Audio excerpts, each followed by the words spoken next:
السلام علیکم ورحمۃ اللہ وبرکاتہ۔ بسم اللہ الرحمن الرحیم۔ اولاد سے بڑھ کر اس دنیا کے اندر کوئی آزمائش نہیں ہے۔ 7 ماہ کے بعد دعا زہرا کا کیس کلوز ہو گیا ہے اور عدالت نے بالآخر دعا زہرا کو اپنے والدین کے ساتھ بھیجنے کا حکم دے دیا ہے۔ دعا زہرا کا ایک کیس ہمارے اس معاشرے کے لیے ایک ٹیسٹ کیس تھا جس نے ہمارے معاشرے کو بالکل ہی ایکسپوز کر دیا ہے۔ آج ہم جس معاشرے کے اندر رہ رہے ہیں یہ ایک اسلامی معاشرہ ہے اور ہمارے اسلام کے اندر فیملی کا جو نظام ہے وہ بہت ہی مضبوط ہے، اور یہ ایک کیس اس معاشرے کے یہ ٹیسٹ کیس تھا۔ اس کیس نے جتنا ہمارے معاشرے کو ایکسپوز کیا ہے شاید ہی اس سے پہلے کوئی ایسا کیس آیا ہو جس نے ہمیں ایکسپوز کیا ہو۔ اس کے اندر بہت ساری چیزیں ایسی ہیں جو ہمیں ڈسکس کرنی چاہیے اور ان کو حل کرنا چاہیے۔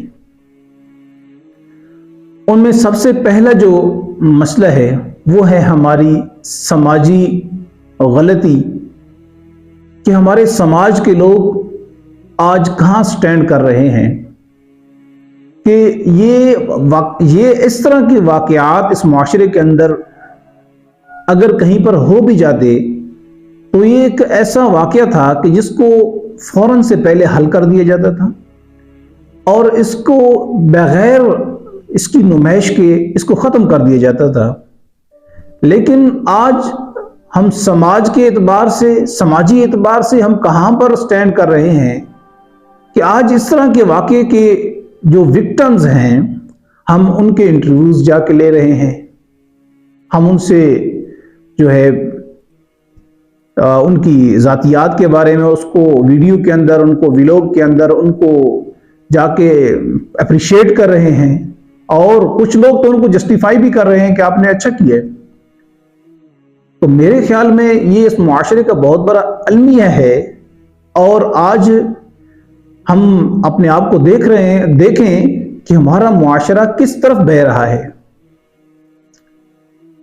میرے خیال میں یہ ہمارا سماجی بہت بڑا فیلئر ہے، اور جو مسئلہ ہمیں 7 دنوں کے اندر حل کرنا چاہیے تھا اس کو ہم نے 7 مہینوں تک ڈیلے کیا، اور 7 مہینوں تک اس کو ایک قومی ایشو بنا کر رکھا اور مین سٹریم میڈیا کے اندر اس کو چلایا، ہیڈ لائنز کے اندر ان کو چلایا اور پرائم ٹائمز کے اندر اس کو ڈسکس کیا۔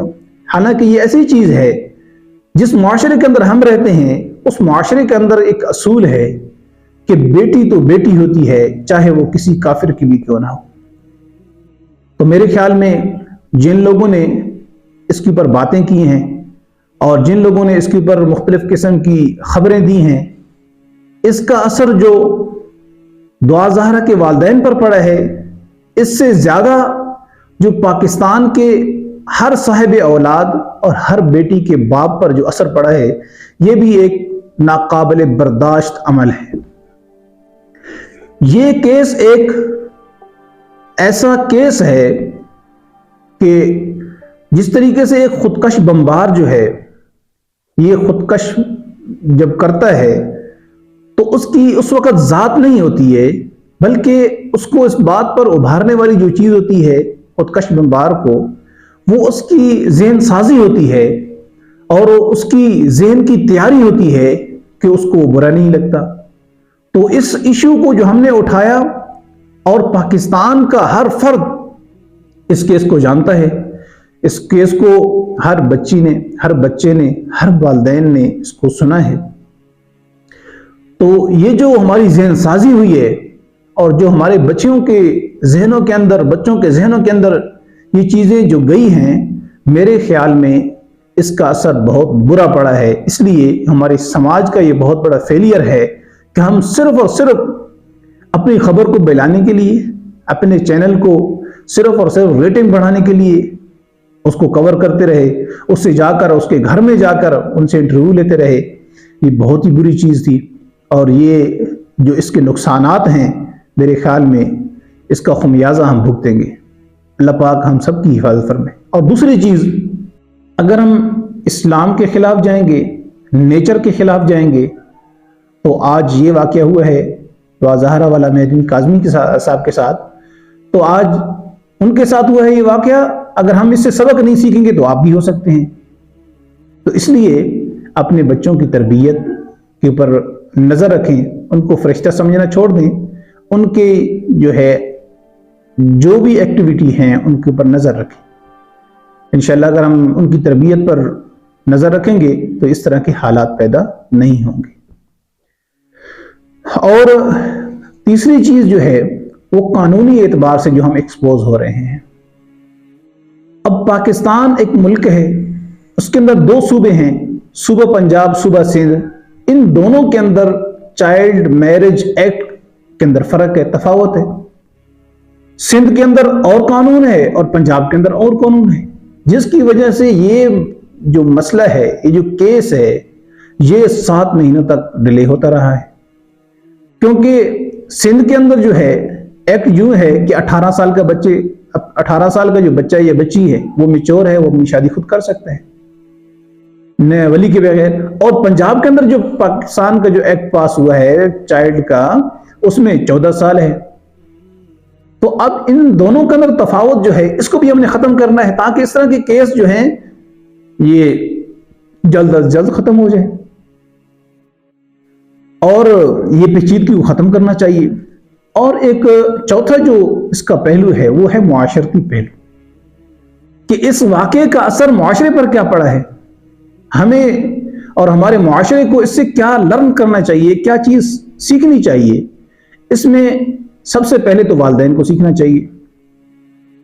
والدین کو یہ سیکھنا چاہیے کہ اپنے بچوں پر اندھا اعتبار نہ کریں، ان کو اتنا آزاد نہ کریں.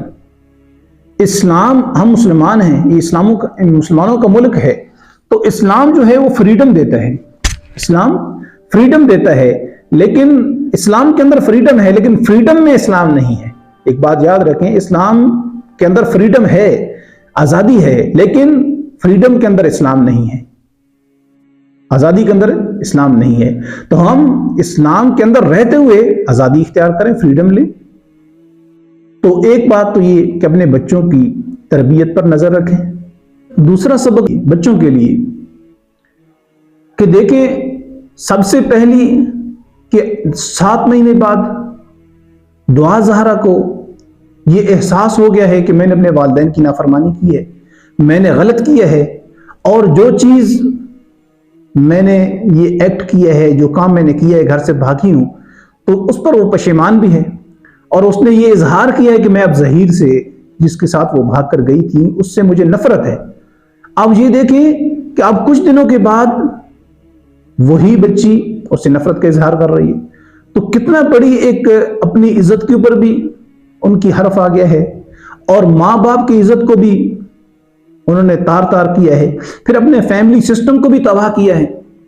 انہوں نے نہ اپنے بچے دعا زہرا نے جس طریقے سے نہ اپنے والد کا پاس رکھا ہے، نہ والدہ کا رکھا ہے، نہ اس نے اپنے گھر کی کسی اور فرد کا رکھا ہے، نہ بہنوں کا، نہ بھائیوں کا، نہ ماموں کا، نہ چاچو کا، کسی کا بھی اس نے پاس نہیں رکھا. تو ہمارا یہ جو ہے ایک فیملی سسٹم ہے. جو بھی بچہ اس طرح کا ایکٹ کرتا ہے وہ اپنی فیملی سسٹم کو تباہ کرتا ہے. جب فیملی سسٹم تباہ ہو جاتا ہے، بندہ انسیکیور ہو جاتا ہے، سیکور نہیں رہتا، پھر اس کے بعد یہ مسئلے پیدا ہوتے ہیں. پھر جس طریقے سے 7 ماہ کے بعد وہ پشیمان ہو گئی اور والدین کے حق میں بیان دے دیا، تو اسی طریقے سے انسان 1 سال بعد، 2 سال بعد، 3 سال بعد آخر وہ اس بات پر آ جاتا ہے کہ میں نے واقعی غلطی کی ہے. اس بچوں کے لیے اس کے اندر بھی سبق ہے. اور تیسری چیز جو ہے وہ ہمارے جو تعلیمی ادارے ہیں، ان کے اوپر بھی، ان کو بھی سیکھنا چاہیے کہ جو بچے، جو غیر میچور بچے آپ کے پاس پڑھنے آتے ہیں، تو آپ ان کو کس طریقے سے ٹریٹ کر رہے ہیں، ان کو کیا تعلیم دے رہے ہیں، ان کو آپ کیا سمجھا رہے ہیں. کیا ان کو آپ دینی تعلیم کے ساتھ ساتھ، دنیاوی تعلیم کے ساتھ دینی تعلیم بھی دے رہے ہیں؟ کیا ان کو یہ سکھا رہے ہیں کہ آپ کے معاشرتی اقدار کیا ہیں، آپ کی ویلیوز کیا ہیں، آپ کے جو اصول ہیں اس فیملی سسٹم کے کیا ہیں؟ تو یہ جو ہمارے ایجوکیشنل سسٹم ہے، اس کے اندر بھی ہمیں نظر رکھنی پڑے گی کہ وہ ہمارے بچوں کو کیا پڑھا رہے ہیں. تو کیوں ہمارے بچے جو ہے کتابوں سے دور ہو کر اور ایجوکیشن سے دور ہو کر، کیوں ہمارے بچے جو ہے وہ سوشل میڈیا کی طرف آ رہے ہیں؟ تو کیوں ہمارے بچے جو ہے تعلیمی نظام کو چھوڑ کر سوشل میڈیا کی طرف آ رہے ہیں اور ایسی ایسی ویڈیوز بنا رہے ہیں جو بالکل جو ہے حیاسوز ہیں. تو ان کو تعلیمی ادارے بھی یہ سکھائیں الحیاء من الایمان کہ حیا جو ہے وہ ایمان کا حصہ ہے. تو یہ تعلیمی نظام پر بھی غور کرنا پڑے گا اور یہ ہمیں سبق سیکھنا پڑے گا تعلیمی اداروں کو بھی کہ ہم اپنے بچوں کی تربیت دنیاوی کے ساتھ ساتھ دینی بھی کریں تاکہ اس طرح کے واقعات دوبارہ نہ ہوں. یہ ایک پورے معاشرے کے لیے ایک ٹیسٹ کیس تھا جس کے اندر ہم بہت بری طرح ایکسپوز ہوئے ہیں اور اس طریقے سے اس کیس کو پھیلایا گیا ہے. یہ جان بوجھ کر ہوا ہے یا بھولے سے ہوا ہے یا کسی کی سازش تھی یہ اس کے اندر کہ اس کو اتنا ہائی لائٹ کیا گیا. میرے خیال میں اس کو بالکل بھی ہائی لائٹ نہیں کرنا چاہیے تھا اور اس کو جتنا جلدی ہو سکے اس طرح کے حالات کو جو ہے نا کور اپ کرنا چاہیے کیونکہ اس سے ہمارے معاشرے کا جو ہمارا فیملی نظام ہے اس کے اوپر بہت برا اثر پڑتا ہے. میری تمام والدین سے یہی درخواست ہے کہ آئندہ سے اگر آپ کو اس طرح کے کوئی حالات یا اپنے بچوں کو آزادی دینے کی جو ہے دل میں ارادہ پیدا ہو بھی جائے تو ان کو آپ سیکھیں کسی سے جا کے پوچھیں اور ان کو آزادی دیں لیکن اسلام کے اندر رہتے ہوئے ان کو آزادی دیں. نہ یہ کہ ان کو یہ اجازت دے دیں کہ آپ کے پاس انٹرنیٹ ہے اینڈرائڈ موبائل ہے یا آپ کے پاس آپ جو مرضی کرتے رہیں. تو یہ جو ہے بالکل بھی اجازت نہ دیں. جس طریقے سے آج کل گیمز ہیں اور اس طرح ٹک ٹاک ہے یا اس طرح کی یعنی کہ ان کو کھلی اجازت نہ دیں کہ آپ جو بھی کریں. لہٰذا ان کو آزادی دیں لیکن اسلام کے اندر رہتے ہوئے آزادی دیں وگرنہ یہ حالات ہمارے لیے پیدا ہوتے رہیں گے. میری دعا ہے کہ اللہ پاک ہمیں اس طرح کے واقعات سے ہمارے معاشرے کو اس طرح کے واقعات سے محفوظ فرمائے. آمین یا رب العالمین.